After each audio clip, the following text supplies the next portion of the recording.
Hey everybody, it's David Nayfeld here at K-Fico Elementari. I wanted to say thank you very much for everybody who's been commenting on our videos. We've really been stoked to see everybody's feedback. So this week what we're going to do is a play on a spicy tomato sauce. It's a spaghetti arrabbiata. So like every week we're going to be using our gentile pasta, which we really love from Gragnano, which is available here. We're going to be using our Partana olive oil, which is a Sicilian olive oil. We think the flavor profile for this is going to be really special and really be nuanced and go well with the tomatoes there. Bianco Napoli tomatoes. They are from California. We like these a lot because we think that the acidity and the sweetness are good kind of balance to each other. Obviously, if you have an Italian brand that you like, feel free to do that, but we have these available here. We're going to be using some chili flakes, which we really think are extraordinary. We get them from La Sanctuaire here in San Francisco. You can buy them online if you'd like.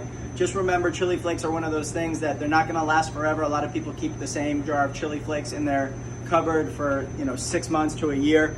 I think that once you buy some chili flakes, really they should last no longer than about 2 to 3 months maximum. And if possible, try and keep them in an airtight container. So we're going to get started here.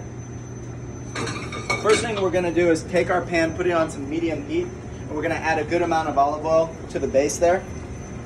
I use a pretty fair amount here, and a lot of people sometimes are taken back by it. They think it's maybe a little too much.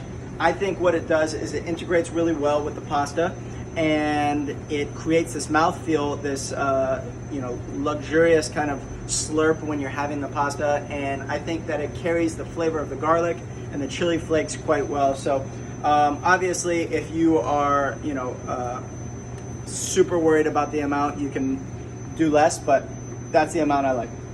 We're gonna start with a little bit of garlic, and by a little bit, I mean probably a lot for most of you.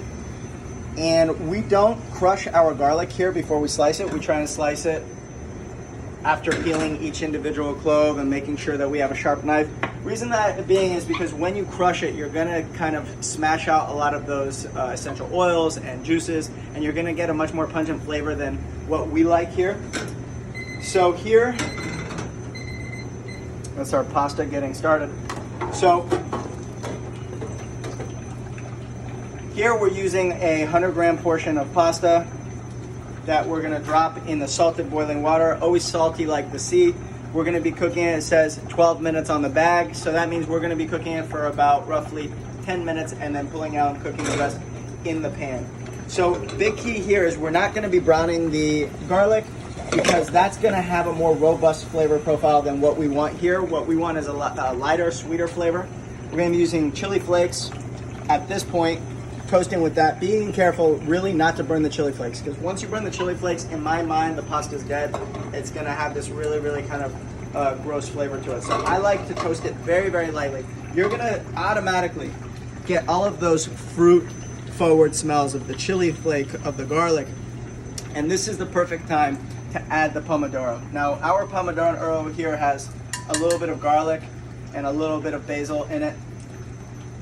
You can use just straight up crushed tomatoes if you'd like, but we like this because it has those different depths of flavors. Cooking things at different points and adding them together will layer the flavors together.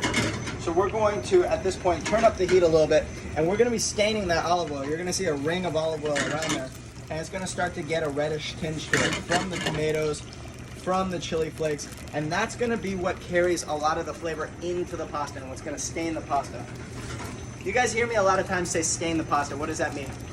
The pasta is a very porous thing, and especially once it gets in the water, all those pores are open, and it's looking to absorb any of the condimento or the sauces that you're going to be serving with the pasta. So you have an opportunity after it comes out of the water, before it gets fully cooked, to really kind of plug that pasta in with all the flavor of whatever you're cooking it with. So I say you take that opportunity, because that's really what's gonna make the difference between like a restaurant style or a quality pasta and just a regular home cooked pasta, is that nuance of understanding the differences here. So as we're going here, you're gonna start to see the water evaporating from the tomato. And I really like this point here is when it starts to almost fry with the olive oil. you see that we almost put an equal amount of olive oil and pomodoro in there. And what that is going to do is that's going to intensify your flavor. It's really going to show well when you kind of mix that pasta together, that there's going to be very little water content to kind of dilute the flavor there. And it's all going to be like, you know, concentrated tomato, chili, garlic, and olive oil. And that to me is really when you're going to have a pomodoro or an arrabbiata style spaghetti that is going to be unparalleled to anything else you've had. So at this point, what you're seeing here is the water is almost all gone there, and you're going to see the olive oil kind of climb to the top. That's when we're going to add our pasta.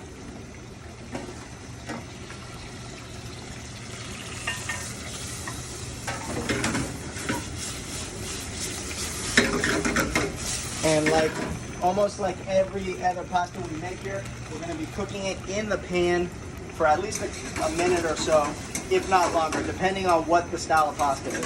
So that's why we really suggest pulling the pasta out of the water a little bit before the bag says it will be fully cooked. So you got to stir it around because now we've turned up the heat to a little bit higher. It's not all the way on the knob. You know, there's a difference here, right? This would be the highest and this is, you know, low. So like we're somewhere right a little bit more than the middle there. So reason why it's important to control the heat, you know, a lot of people who cook at home, they don't recognize that, you know, you have that knob for a reason. You know, there is a lower setting, there is a higher setting. All of those things are meant to be used at different times. Right now we're cooking at a higher speed because what we want to do is we don't want to take forever to cook the pasta in the pan and allow it to overcook. And we want to get all of that flavor really kind of locked into the pasta as soon as possible. So we're pretty much there right now, right? So you guys are going to see here, and we haven't added salt yet. We did get our pasta out of the salted water. We aren't going to be putting a ton of cheese in here like we did with the cacio e pepe. So I think we might need a little bit of extra salt, but I always taste everything. And make sure you're tasting it. Oh man, that flavor is delicious. It could use just a little bit of salt. We're using our kosher salt. I think, honestly, the table salt that's like iodized super fine, it's something I never use personally. I only use kosher salt. The brand that I really like is the Diamond brand, but I know that there's other brands out there that make kosher salt. I like it because it's seasoned very evenly, and a lot of the recipes that you're gonna see anywhere usually are using kosher salt. For the pasta water here at the restaurant, we tend to use the rock salt that comes from Sicily because we really like that kind of oceanic flavor. But for your house, I think it's totally acceptable to use kosher salt as well. So the salt is there. Now, we're gonna stir it a little bit. And this is gonna be the part that's a little bit different than some of the other things you would see. We're gonna take just a couple drops of lemon. Now, I know some people might watch this and say, oh, hey, well, why didn't you just use a more acidic tomato? These are just the tomatoes that we like to use because we think that it has a great balance. So we add a little bit of extra acid at the end. Not a ton, but a little bit is going to really make that tomato flavor pop, and it's gonna make it super special. So we're stirring the pasta in the pan, making sure that the sauce is coming together, really beautiful. You're not gonna see a ton of extra sauce at the bottom there. You're not gonna see a pool. And you see how the noodles have really been stained with that, and the olive oil has started to emulsify with the tomato sauce. Okay. You're gonna take a warm bowl, and that's another nice touch you can do at your house. Very easy to do.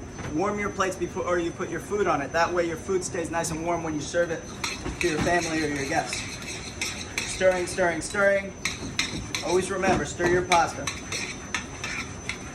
Okay. We're gonna just twirl it there in the pan, collecting most of the sauce in the center, and then bringing it right into our bowl there. Okay. Take the rest of our condimento, which is left over here. This is all the goodness that you've worked really hard to create.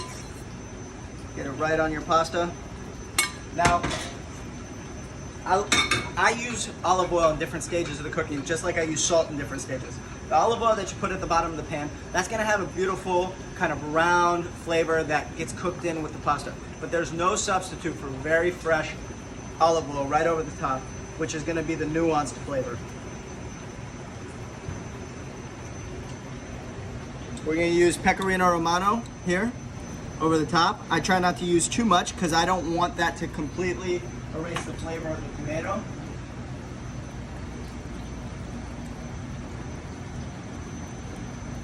And some basil, just to show off to everybody that there is some basil in the pomodoro there. So this is our spaghetti arrabbiata here, which is possibly my favorite pasta to make at home for myself. And I think if you guys give it a shot, you're gonna love it too.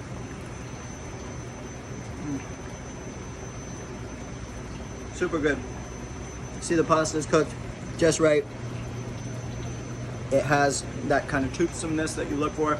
You don't want the pasta to stick to your teeth, but it should have a bite. Shouldn't be too soft.